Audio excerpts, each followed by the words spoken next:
Et alors, ces enjeux internationaux, ils nous conduisent sous les mers avec des soupçons de sabotage de gazoducs, des attaques aussi sur les câbles sous-marins, c'est nouveau, des présences accrues de la flotte fantôme russe. La mer Baltique est devenue ces derniers temps un véritable théâtre d'affrontements hybrides entre la Russie et l'Europe.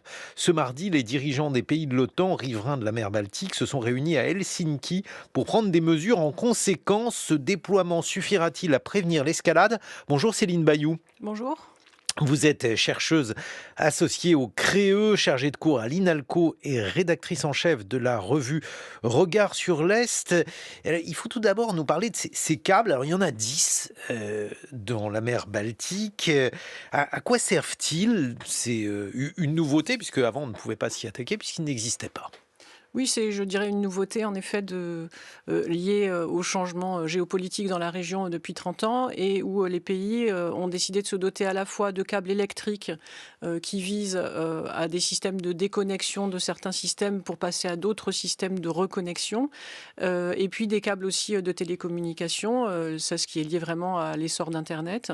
Et on a aussi quelques gazoducs au fond de cette mer, certains en très mauvais état, dont Nord Stream, mais d'autres qui fonctionnent. Donc ça veut dire que les sous-sols marins sont désormais encombrés d'un certain nombre d'infrastructures vitales pour les pays? Oui, alors on parle d'infrastructures critiques. Je ne sais pas jusqu'où ces infrastructures sont Mhm. vitales ou pas. Ce qui est Bah, c'est intéressant, important d'avoir des communications. oui, c'est important. Ce qui me paraît intéressant sur cet espace, qui est un espace très réduit quand même, c'est une mer qui est assez petite, c'est qu'il y a une prolifération de ces câbles, ce qui veut dire que quand un câble, alors je ne veux pas minimiser ce qui se passe en ce moment, mais quand un câble est mis hors d'usage, un autre éventuellement peut prendre le relais. Et c'est toute la stratégie, c'est-à-dire de ne pas être dépendant d'une seule infrastructure qui du coup serait fragilisée parce qu'au moindre incident, au moindre accident, euh, tout le système saute. Oui, alors c'était même d'ailleurs le but d'Internet à l'origine, avoir la possibilité, puisque c'était Mhm. un système créé par le Pentagone, mais près de 95% du trafic Internet est assuré par des câbles sous-marins, 1,3 million de kilomètres de câbles. Bon, la valeur de tout ça, c'est 10 000 milliards de dollars. Bref, il faut, j'imagine, les protéger et c'est impossible concrètement. Alors c'est le défi en fait, c'est-à-dire que les menaces qu'on ressent en ce moment avec un certain nombre d'attaques sur ces installations amènent en fait les opérateurs à réfléchir à comment se protéger. Donc est-ce qu'on a une capacité même techniquement à assurer une surveillance permanente de ces installations? Et ce qui vient de se décider là le 14 à Helsinki, bon, et ça concerne donc cet espace réduit qui est celui de la mer Baltique, c'est de lancer une opération qui est en fait une opération militaire qui s'appelle Baltic Senti et qui consistera en fait à envoyer des frégates, des avions de patrouille maritime et des drones aussi, des drones navals pour surveiller un certain nombre d'installations.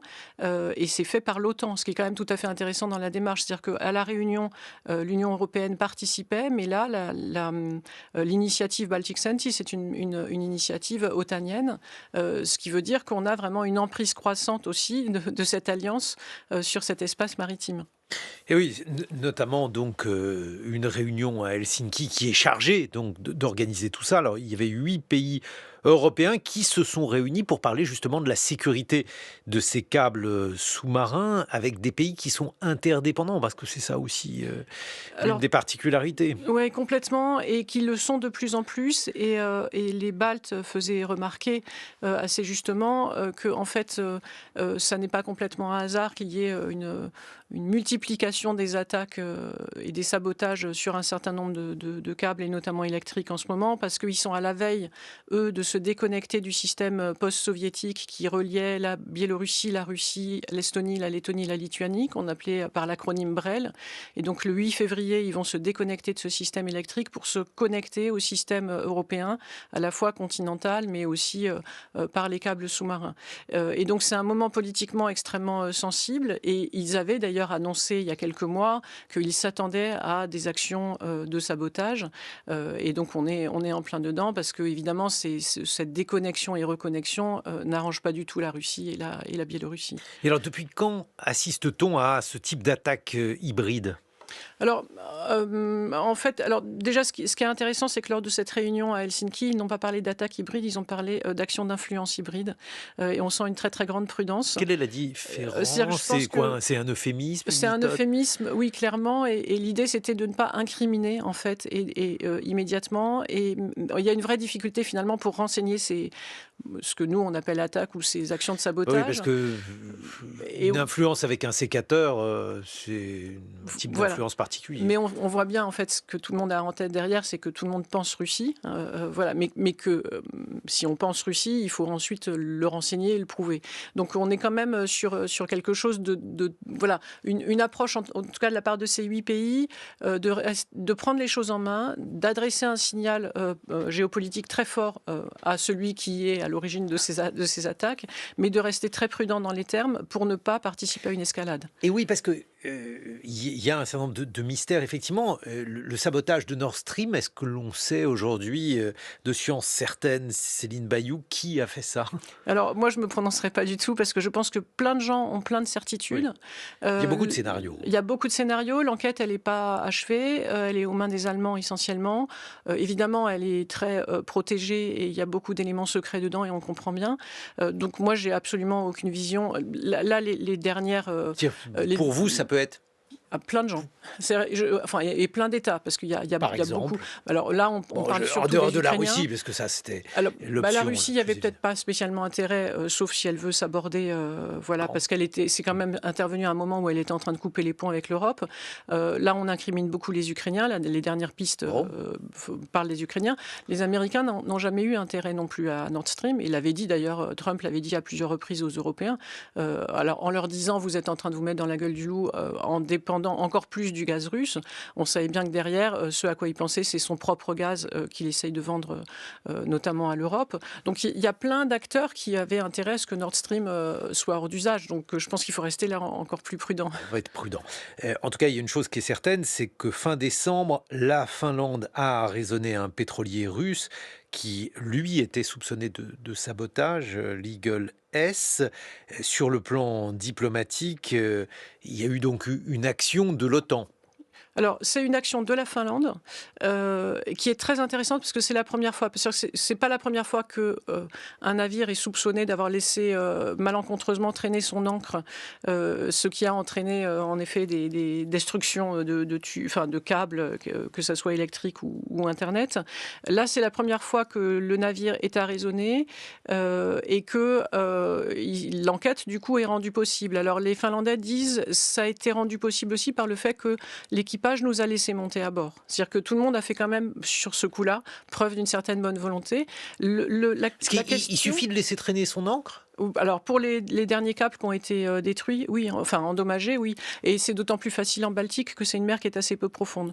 Donc, on a eu 2 cas, un en octobre et puis celui... un en mi-novembre et puis celui en décembre, sur des câbles soit électriques, soit télécommunications, où à chaque fois, c'était un navire qui laissait traîner son ancre. Oui, donc c'est effectivement assez facile. J'ai employé un terme en introduction, flotte fantôme russe. Qu'est-ce que c'est, Céline Bayou? Alors, ce sont les navires qui, depuis presque 3 ans maintenant, sont sous pavillon qu'on appelle de complaisance pour exporter du pétrole ou des produits pétroliers russes qui sont sous sanction, mais du coup, la Russie n'est pas incriminée. Et c'est très notable aussi d'ailleurs dans la réunion qui a eu lieu le 14. Cette opération dont je parlais, Baltic Senti, menée par l'OTAN, elle a pour mission à la fois de surveiller les fameuses installations, ces fameuses infrastructures critiques, mais en même temps de surveiller les navires de la flotte fantôme. Et donc, dans une certaine mesure, à la fois de surveiller leurs actions, mais aussi de surveiller le fait qu'elles ne devraient pas être là, en fait. Donc, est-ce qu'on va pouvoir empêcher et donc, du coup, renforcer les sanctions, ou en tout cas faire respecter un peu mieux ces sanctions? Et ouais, parce que assez souvent, ces navires sont vétustes et présentent des dangers pour l'environnement notamment, Céline Bayou. Et c'est l'une des raisons pour laquelle ils sont utilisés de manière fantôme, comme on dit. Oui, alors ils sont utilisés de manière fantôme parce que logiquement, il ne peut pas y avoir d'exportation de pétrole russe, vers les pays européens. Du coup, les Russes, j'ai tendance à dire, prennent un peu ce qu'ils ont sous la Mmh. main. Hem, L'objectif, là, en ce moment, c'est donc assurer cette surveillance, cette double surveillance, mais c'est aussi, lutter éviter les risques environnementaux et on est en pleine actualité puisque le week-end dernier, il y avait à nouveau il y a justement un pétrolier russe qui est parti d'Oust-Luga, c'est-à-dire le port qui est au sud de Saint-Pétersbourg, chargé de pétrole et qui a dérivé du côté de l'île de Rügen, au large des côtes allemandes. Là, c'est un problème technique et donc on est en train d'essayer de récupérer ce pétrolier avant que ça finisse en marée noire et en catastrophe. Et oui, donc on voit bien effectivement les risques que tout cela comporte.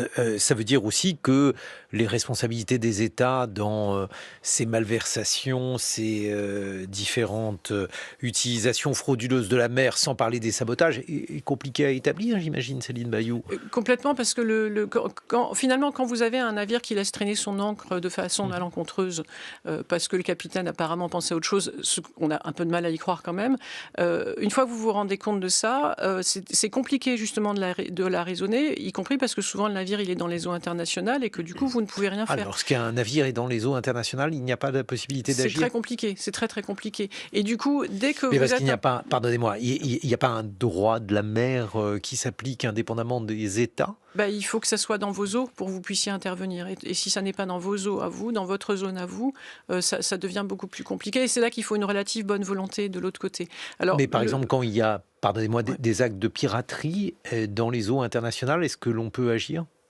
Je pense qu'il faut un mandat particulier quand même. Et le risque, c'est que vous ayez en face de vous quelqu'un qui va vous dire que votre démarche est parfaitement exagérée et escalatoire.